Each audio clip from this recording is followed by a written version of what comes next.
पृथ्वी पर पहले मानव कौन थे? तो इसको मैं आज आप लोगों को डिटेल में समझाना चाहता हूँ कि पृथ्वी पर जो मानव थे वो पहले कौन थे। तो पृथ्वी के पहले मानव जो थे वो मनु शत्रुपा थे और कुछ ग्रंथों के अनुसार ये बात भी पक्की है कि हाँ, मनु ही शत्रुपा थे, लेकिन मैं इस बात को नहीं मानता हूँ कि पृथ्वी के पहले मानव मनु शत्रुपा थे। हमारा विज्ञान ये कहता है कि पृथ्वी के पहले मानव हमारे पहले हम बंदर थे, बंदर से धीरे धीरे हमारे इंसान बनने की प्रक्रिया शुरू हुई। तो मैं अब ये पक्की पता नहीं है किसको भी किसी को भी कि इंसान कहाँ से पैदा हुआ, कैसे बना, तो लेकिन मैं थोड़ी आप लोगों के साथ जानकारी साझा करना चाहता हूँ कि पृथ्वी के पहले मानव कौन थे। तो आप लोगों ने देखा होगा कि लोग कहते हैं कि मनु शत्रुपा, हमारी भागवत कथाओं, रामायण, महाभारत, पुराणों में हर जगह यही लिखा है कि हमारे पहले महापुरुष जो थे वो मनु और शत्रुपा थे। लेकिन मैं आप लोगों से बस इतना कहना चाहता हूँ कि अगर वो लोग पहले मानव थे पृथ्वी के, तो मनु और शत्रुपा से 7 पुत्रियाँ पैदा हुईं, तो वो 7 ऋषियों के साथ ही उनकी शादी हुई। तो मैं आप लोगों से ये कहना चाहता हूँ कि अगर वो पहले मानव थे पृथ्वी के, तो फिर भाई जब उनकी 7 पुत्रियाँ हुईं तो वो 7 ऋषियों के साथ शादी कैसे हुई? ऋषि कहाँ से आ गए? अगर वही दोनों लोग अगर पहले प्रथम पुरुष थे, उन्हीं की 7 पुत्रियाँ थीं, तो उनके फिर भाई ऋषियों के साथ शादी कैसे हो गई? लेकिन मैं आप लोगों को पूरी डिटेल में बताना चाहता हूँ कि जो पहले ब्रह्मा जी ने जब सृष्टि का सृजन किया था, तो उससे पहले उन्होंने सप्तऋषि बनाए थे। तो जब सप्तऋषि बनाए तो सप्तऋषियों को उन्होंने कहा जाइए आप सृष्टि में योगदान कीजिए, सृष्टि बनाइए। तो उन्होंने कहा कि नहीं, हम लोग ये ऐसा नहीं करेंगे।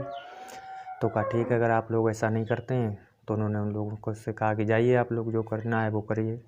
फिर उन्होंने मनु शत्रुपा को बनाया कि आप जाइए, आप सृष्टि का सृजन कीजिए, आप सृष्टि में जो करना है वो करिए। उन्होंने लोग दोनों ने कहा ठीक है, हम जा रहे हैं पृथ्वी पर। तो उनसे जो 7 पुत्रियाँ पैदा हुई, तो वही सांदकादिक ऋषि जो बोलते हैं हम लोग, सप्तऋषि, जिन्हें आज भी हमारी कथा वाग्मय में बताया जाता है, उन्हीं 7 ऋषियों के साथ उनकी शादी हुई थी। लेकिन अब जो उनके ये पुत्र हुए थे, मनु और शत्रुपा के ये पुत्र उत्तानपाद हुए थे, तो उत्तानपाद से जो ध्रुव जी हुए। तो मैं आप लोगों से बस ये कहना चाहता हूँ कि ये लोग जो कहते हैं कि हम ठाकुर हैं, ठाकुर लोगों को ये कोई जात नहीं होती है। ये मैं फिर कहना चाहता हूँ, ये ठाकुर कोई जाति नहीं है। ये कन्फर्म पक्का मान लीजिए कि ये ठाकुर जाति नहीं है। पहले के जो लोग थे, जो राजा महाराजा हो जाते थे, तो लोग उनसे कहते थे आइए ठाकुर जी बैठिए। क्यों? ठाकुर लोगों को श्रेष्ठ माना जाता था, श्रेष्ठ लोगों से ही ठाकुर जी कहा जाता था।